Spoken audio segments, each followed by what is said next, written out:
Not many people remember that the 1963 March on Washington was officially named the March on Washington for Jobs and Freedom.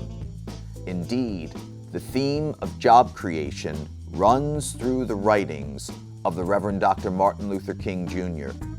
Not just job creation in general, but specifically a government-funded job guarantee. In an article published in Look magazine just after his assassination, Dr. King wrote that, "We call our demonstration a campaign for jobs and income because we feel that the economic question is the most crucial that Black people and poor people generally are confronting." There is a literal depression in the African American community. When you have mass unemployment in the African American community, it's called a social problem. When you have mass unemployment in the white community, it's called a depression. The fact is, there is a major depression in the African American community. The unemployment rate is extremely high, and among African American youth, it goes up as high as 40% in some cities. Nearly 50 years after these words were written, yet another generation has witnessed the inability of a booming economy to provide gainful employment for every person willing and able to work, a point well understood by Dr. King. Economic expansion alone cannot do the job of improving the employment situation of African Americans.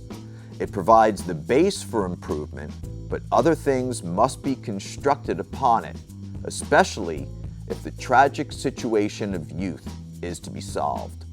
In a booming economy, African American youth are afflicted with unemployment as though in an economic crisis.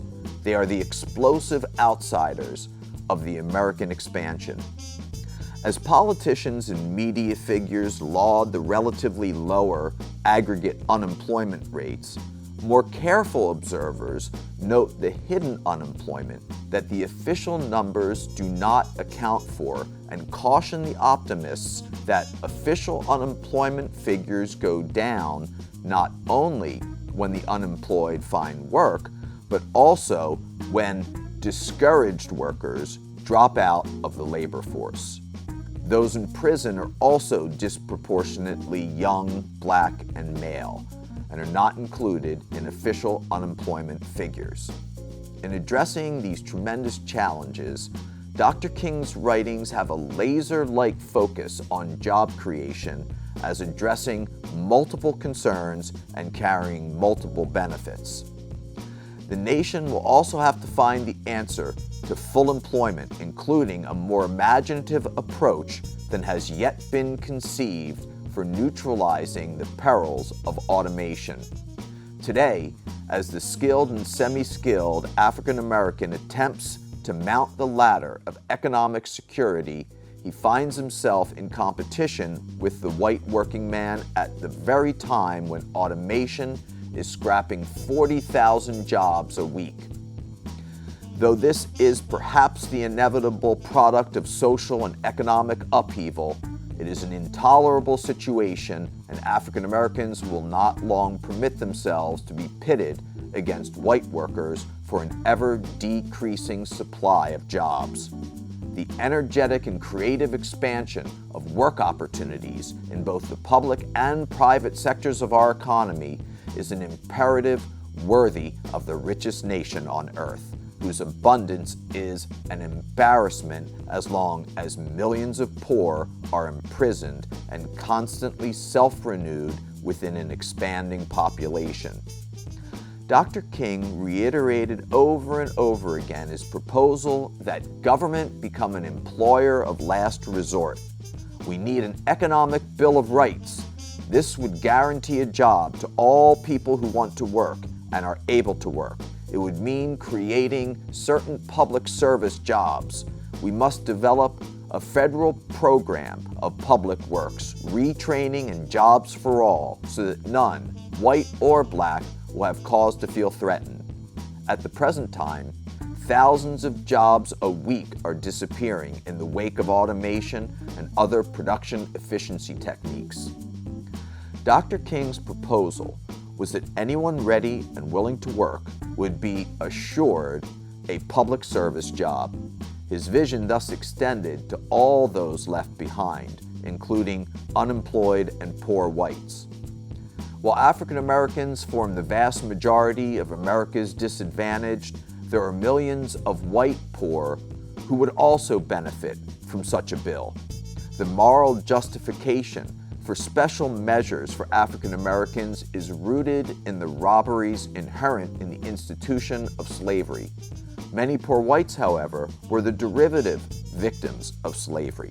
As long as labor was cheapened by the involuntary servitude of the black man, the freedom of white labor, especially in the South, was little more than a myth. It was free only to bargain from the depressed base imposed by slavery upon the whole of the labor market.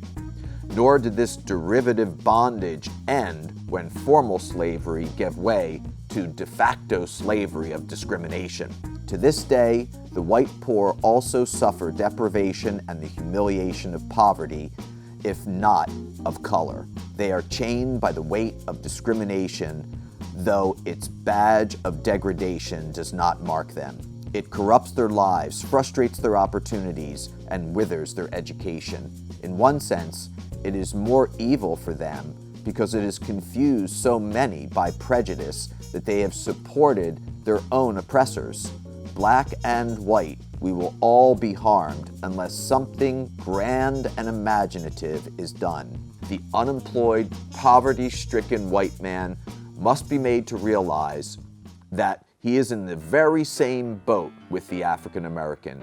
Together they could exert massive pressure on the government to get jobs for all. Together they could form a grand alliance. Together they could merge all people for the good of all.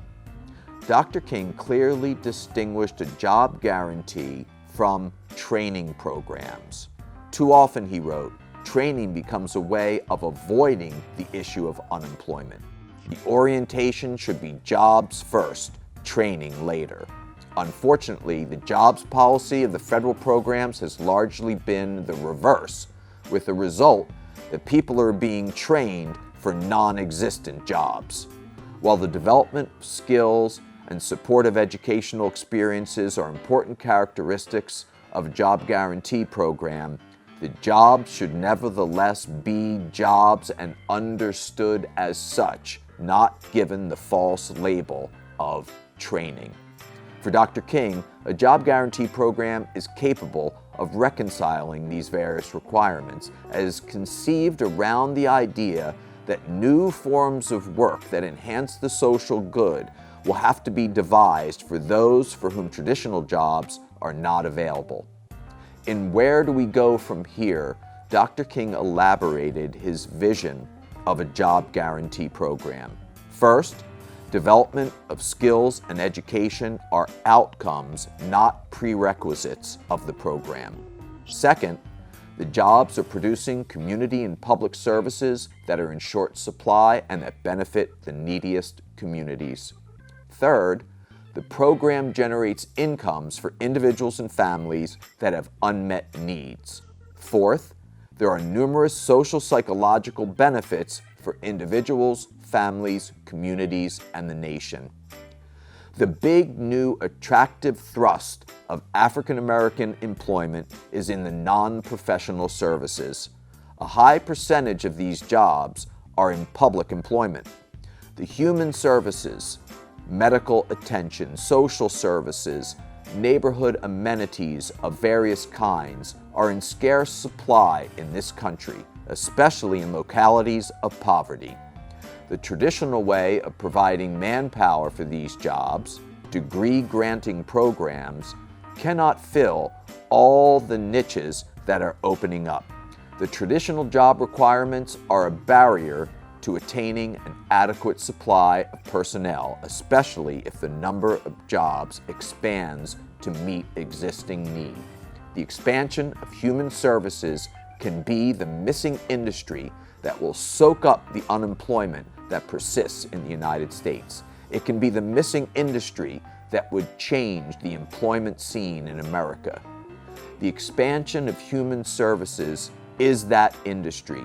It is labor-intensive, requiring manpower immediately rather than heavy capital investment as in construction or other fields. It fills a great need not met by private enterprise. It involves labor that can be trained and developed on the job. The growth of the human services should be rapid, should be developed in a manner ensuring that the jobs will be generated not primarily for professionals with college and postgraduate diplomas, but for people from the neighborhoods who can perform important functions for their neighbors. As with private enterprise, rigid credentials have monopolized the entry routes into human services employment. But less educated people can do many of these tasks now performed by the highly educated, as well as many other new and necessary tasks. A job guarantee provides the framework for income maintenance, skill development, and community service provisioning. Dr. King also believed that it could support goals in other areas, such as housing and education. Work of this sort could be enormously increased, and we are likely to find that the problems of housing and education, instead of preceding the elimination of poverty, will themselves be affected if poverty is first abolished. The poor transformed into purchasers will do a great deal on their own to alter housing decay. Health and child care are other areas where a job guarantee program may serve as a vehicle for progressive social policies. If the wage benefits package includes medical coverage and child care, not only would this guarantee workers and their families coverage, but it could also pressure firms in the private sector to match such benefits. Failure to do so could leave firms unable to attract workers to their places of employment. Individuals develop skills and work habits and provide community service, with the effects reverberating throughout the social fabric of society. The benefits of a job guarantee are potentially widespread and all-pervasive.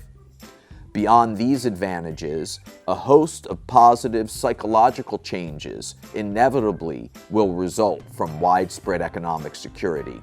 The dignity of the individual will flourish when the decisions concerning his life are in his own hands, when he has the means to seek self-improvement. Personal conflicts will diminish when the unjust measurement of human worth on a scale of dollars is eliminated. I am positive, moreover, that the money spent would be more than amply justified by the benefits that would accrue to the nation through the spectacular decline in school dropouts, family breakups, crime rates, swollen relief rolls, rioting, and other social evils. Of course, Dr. King recognized that a job guarantee could not take the place of all social programs. He therefore supported comprehensive legislation that would guarantee an income to all who are not able to work. Some people are too young, some are too old, some are physically disabled, and yet in order to live, they need an income. The Reverend Dr. Martin Luther King Jr. supported a job guarantee throughout his life. It was a concrete part of his dream, but he did not view it as utopian or overly idealistic. This country has the resources to solve any problem once that problem is accepted as national policy. By supporting the provision of community services, it raises the possibility of rebuilding America so that private affluence is not accompanied by public squalor of slums and distress. In 1963, Dr. King wrote, "I would challenge skeptics to give such a bold new approach a test for the next decade." Unfortunately, we know we did not face up his challenge at that time, but it is not too late to take up that challenge now as we enter the new millennium. What better way to celebrate the dream and the vision of Dr. King.